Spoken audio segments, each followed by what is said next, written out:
درود و مردم شریف ایران. من شهریار افشار هستم، میزبان شما در Politics 365. امروز مجدداً پروفسور اریک لاب دعوت کردیم به برنامه ما از University of Florida.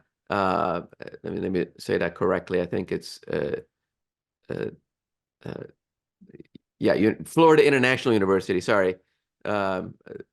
And ایشون چند بار به برنامه ما پیوسته و کارشناس امور خاورمیانه، امنیتی، سیاسی و مخصوصا ایران هستش و میخواستیم امروز نظر ایشون رو در مورد انتخابات، اگه خب بشه گفت بهش انتخاباتی که صحنه سازی شد در ایران چند وقت پیش و واقعا نظر ایشون رو بگیریم. یه ذره اگه شما دیدین تو CNN و شبکه‌های دیگه، برنامه‌های دیگه انتخابات ایران رو بهش اشاره کردن، اما واقعا انقدر تو این کشور آمریکا انقدر خب گرفتار انتخابات خودشونه، زیاد وقت نداشتن که به انتخابات ایران توجه کنن. ما این وقت رو گذاشتیم کنار، بقیه برنامه به انگلیسی هستش، پس بریم دنبال گفتگومون. Eric Love, welcome back. Thanks so much for joining us. As we talked, Iranian elections, it's interesting to us because we're Iran watchers, but the rest of the world is watching American politics and they're betting on whether Trump will get it and Biden and what will happen as a result. What are the rippling effects of American elections on the rest of the world? But meanwhile, there was a little known, marketed, participated election in Iran. And I think I read it was the lowest turnout in 45 years. It's not necessarily a vote of no confidence because the regime doesn't really care. Even if two people voted, they would have looked at that as a big victory against the great Satan and the oppressive foreign influences. So I'm curious as to how you saw the elections play out, what caught your eye, and we'll go from there.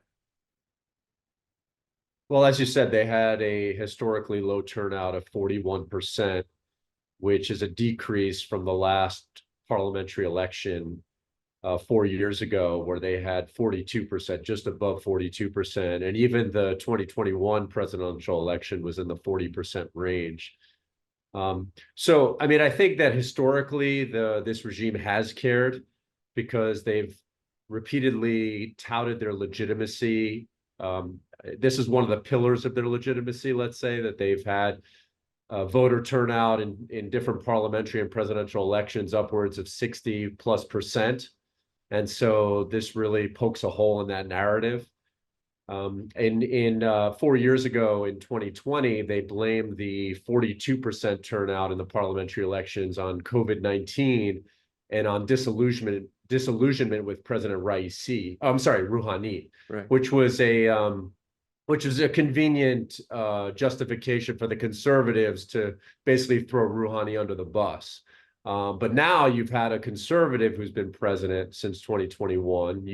We're now by and large post-pandemic. So what is the narrative now that this regime uses to justify this low turnout? And so I think clearly there's a crisis of legitimacy here. We could talk more about the outcome of the elections. We could also talk about its implications, in my mind, which are going to be negative both domestically and even externally, regionally and internationally, because I think that with turnouts like this, the regime is going to feel increasingly vulnerable. Having this legitimacy crisis, I think it's going to feel vulnerable both domestically, regionally, and internationally. And I think that it's going to continue to lash out both at domestic opponents and also at its regional and international adversaries. So this doesn't really bode well for Iran nor for the region. Right. I think I read some 15,000 candidates competed for the 290-seat parliament, the Majlis, and 144 ran for the 88-seat Assembly of Experts. And Raisi was re-elected to the Assembly of Experts, which supposedly can appoint a supreme leader, but I don't think, again, that's just a placeholder. It's so much politics going on. Certainly it wasn't a free or fair election. So I'm curious, there's so much vetting going on of of anyone that is a moderate or not the hardline regime, their name is summarily crossed off the list and they can't run. I'm curious as to how how do you see the outcome? The 25 million, however many people voted, but and definitely a lack of confidence vote to the regime, a bit of a ego hit, but I don't know if they're going to change any actions. I mean, regionally, but domestically, is domestically they're not going to change anything. They're going to say, okay, you know what, we're going to have free elections now, right? I mean, that's not going to change. No, and in fact, as I would argue, they're likely to double down because they're feeling more vulnerable. And particularly during a time, as you mentioned, this wasn't just an election for parliament, the 16th parliamentary election, but also the 8th election for the Assembly of Experts, which the stakes are very, very high, with the Supreme Leader aging, with speculation that either President Raisi or his son Mustafa is going to take over, and that this election really needed to be engineered, very much like the past presidential election. There needed to be a lot of intervention by the Guardian Council to try to stack the deck in favor of Khamenei as he faces this succession issue and trying to control the outcome as much as possible. So that's very important here. In terms of, something you mentioned at the beginning of your question, there's an interesting dynamic, kind of paradoxically. On the one hand, there was high levels of disqualification and marginalization, as we've seen in the past, in the recent past, of not just reformists, but even centrists. So, Rouhani being disqualified even for the Assembly of Experts election, and other high-profile reformists. Khatami, for the first time, boycotting an election, which we've never seen him do before, sending a very strong message. And yet on the flip side, there was, as you said, there was 15,000 candidates who participated, which is double the amount. Last time we saw about 7,500 who participated in the last parliamentary election. And so we could say maybe there was more pluralism, but that pluralism was really confined to small towns and villages, as opposed to the urban areas where the turnout rates were even lower, inside and outside of Tehran. So where there was more, let's say, pluralism and potential dynamism was in small towns and villages. And what we may see there is we may see some interesting rivalries, some factionalism between local politicians there, even within the conservative camp. But again, this is very, very localized. And again, it doesn't really speak well to the level of pluralism or dynamism at the national level. Right. And, that 25 million, if that number is correct, even, I don't know what the aggregate number of bureaucrats is that is associated with the Iranian government or benefits from the government or add the military to it. I mean, all the apparatus and the tentacles of the regime are enormous after 45 years. They're not just 3 or 4 people in Tehran. They got connections in every little village and every little storefront, every business in Iran. If you add that up, it's got to be in the millions. So they would probably vote for the sustenance of their livelihood, whoever's running, right? I mean, that's probably a good 20 million right there, sadly. Right, and that's what analysts say. They say that, look, at most, this state government or regime has a base of support. And again, we could ask questions, as you've just done, in terms of what it's based on. Is it based on ideology, loyalty? Is it based on material incentives? But really, the top shelf number is somewhere between 20 to 25 million, maybe 20 to 25% of the population, which is still a fairly narrow base of support. And it may be tenuous if it's based on certain incentives over others. And so I think this will play into my argument, what I've been implying earlier, and what you even said, that this regime is going to continue to double down because it has a narrow base. And if people, because, as social scientists, we always thought that the key to the Islamic Republic's longevity, its sustainability, was going to be this flexibility that it has, of course, these parallel authoritarian institutions, but it also has the elective ones. And if the elective ones are no longer trusted by large segments of the population, then you're going to continue to have protests. You're going to continue to have political violence. You're going to continue to have higher and higher levels of repression. And so the scenario is not going to be good for Iran moving forward in terms of domestic stability. Not to mention, even if we want to talk about what implications that means regionally and internationally. Right. We talked about succession planning a bit ago, and that has fascinated me and others and Iran watchers for 45 years. I think everyone thought when Khomeini died, the revolution would die with him. That didn't happen. Maybe people thought his son would continue. That didn't happen. Now here we are looking at Khamenei, and Mujtaba has been a more active player than, I guess, in Iranian politics. Some say even the man behind the throne even. But is it plausible that the regime would tolerate almost a monarchical type nepotism, like his son, or they're going to pick another old gray, character to rule for another 20 years? Right. I mean, these are really important questions, and I definitely have thoughts about them. And as you said, this is not just almost a monarchy. This is a monarchy, right? It's not an accident that Said Arjaman wrote the book, The Turban for the Crown. Right. And recently you have scholars like Mehran Kamrava, who in his recent book unabashedly says, look, the supreme leader is calling the shots here in some ways, but not, in any event. The Islamic Republic, like I said, is losing that flexibility and dynamism that it had. Whereas what we saw with presidential republics in the Arab world, one man or one president, one party, some of them went down during the Arab Spring because they didn't have that dynamism. And they tried to act like kings in a presidential republic. They tried to appoint their sons. Assad got away with it, but barely. There was a civil war. There was a movement even before that against the Assad family. Mubarak went down. Ben Ali in Tunisia went down. Gaddafi was a different story with NATO intervention.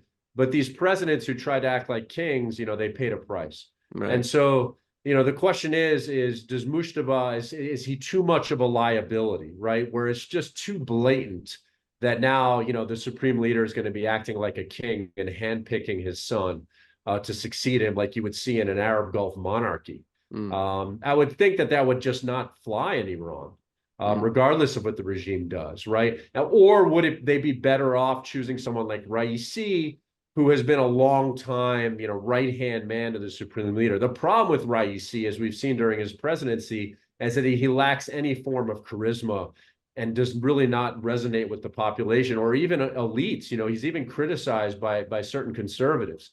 So they have a big problem on their hands in terms of, do you appoint a son and just make this a flat-out monarchy and bring this back to the times of the Shah? Or do you go with some regime appointee who, may be a political liability in other ways, like Raisi would be?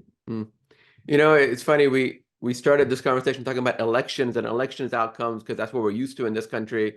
But when we look at Iran, it's really appointments that are being made and, publicly validated by election statistics, whether they're low or high, it's irrelevant. And it's so cooked and so predetermined that it's really, everyone that didn't vote was making a vote of conscience that this isn't the direction that they want the country to go in. But looking ahead, what does change look like?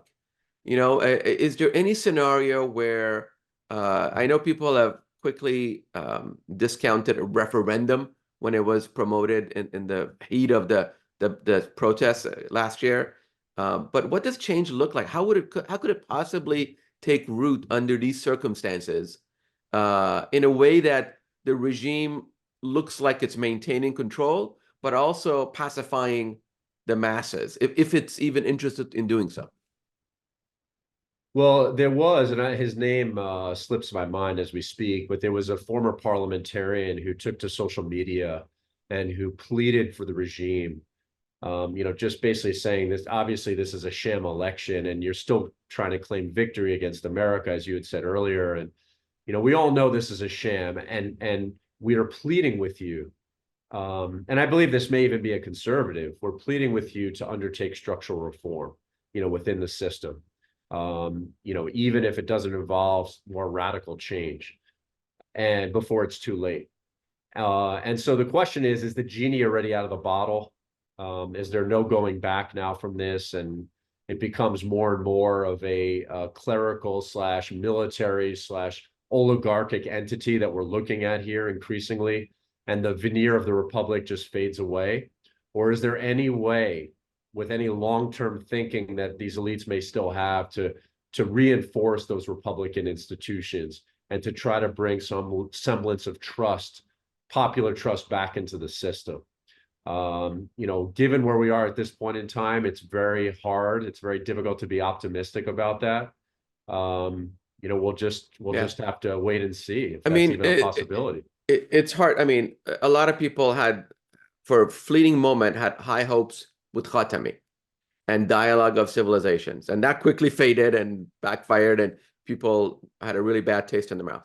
And then Rafsanjani was trying to befriend himself to the people, given his role in the revolution. It's funny, but people were thinking he could be a change agent, and that obviously didn't happen.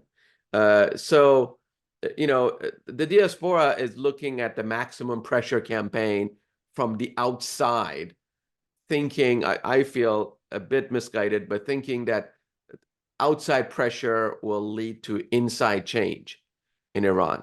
But in my humble opinion, as I'm looking at everything that just happened with the elections and all the dynamics of all the people that I talk to all over the world, just like this, it seems change has to come from inside Iran. Not necessarily the people of Iran rising up, but somehow structurally the system has to be pressured enough, or under, maybe out of a move of self-preservation, allow partially free elections. And if all internally the system has to do is allow free elections, however, in which way it evolves, and the people will decide what they want, if they want the system of government or they don't, and that will eventually lead to change. But externally, I just don't see any external force sufficient to put pressure on this regime to switch, turn a switch off and leave town. I agree. I think maximum pressure, again, is going to feed into that regime vulnerability. It's going to double down on repression. We're seeing more and more levels of repression inside of Iran. And also, not to mention its regional activities with partners and proxies that the U.S. is having more and more problems dealing with in the region. Not to mention military support to Russia and Ukraine and other theaters outside the Middle East. And even if it's not free and fair elections right away, one of the things that I always, somewhat praised the Islamic Republic for was that even if the Guardian Council intervened in elections, the outcome was never a given up until recently with what we're seeing. So people didn't necessarily predict Khatami. People did not predict Ahmadinejad. People did not predict Rouhani, right? The parameters of the elections were set by the Guardian Council, but the outcomes could be argued were often, if not always, a surprise up until you get to Raisi and up until we get to recent parliamentary elections. So even going back to that element of surprise, if it's not completely free and fair, you had more of an element of surprise than you do today, where really you've lost trust in the institutions. And it's very, very dangerous for this regime moving forward. So as you said, maybe self-preservation will turn it around, or maybe it won't. And they'll continue on this trajectory at their own peril. Right. Professor Eric Lobb from Florida International University, thank you so much for joining us again, helping us understand a very complex, always complex Iran and political issues around Iran. I hope to see you soon. Likewise. Thanks again for having me. Thank you.